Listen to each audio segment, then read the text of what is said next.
মোৰ মৰমৰ শিক্ষাগুৰুসকল আৰু মোৰ মৰমৰ বাই ভণ্টিসকল,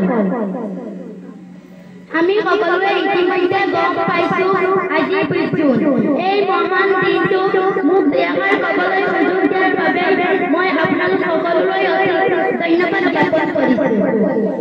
বিষ্ণুপ্ৰসাদ ৰাভা অসমৰ এগৰাকী মহান ব্যক্তি আছিল। তেখেতৰ ১৯০৯ চনৰ ৩১ জানুৱাৰী তাৰিখে ঢাকাত জন্ম হৈছিল।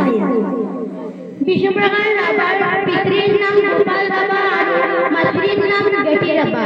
বিষ্ণুপ্ৰসাদ ৰাভাৰ প্ৰাথমিক শিক্ষা ঢাকা হাইস্কুল শিক্ষা তেজপুৰ আৰু কলেজীয়া শিক্ষা কলিকতাত আহৰণ কৰিছিল। বিষ্ণুপ্ৰসাদ ৰাভাৰ ১৯৩৯ চনৰ কায়িক হিন্দু বিশ্ববিদ্যালয়ত এক আৰ্থিক বিদ্ৰোহ অভিলাষ কৰি তুলিছিল। বিষ্ণুপ্ৰসাদ ৰাভাৰ বহুতো গীতসমূহকো বিষ্ণুপ্ৰসাদ ৰাভাৰ বুলি জনা যায়।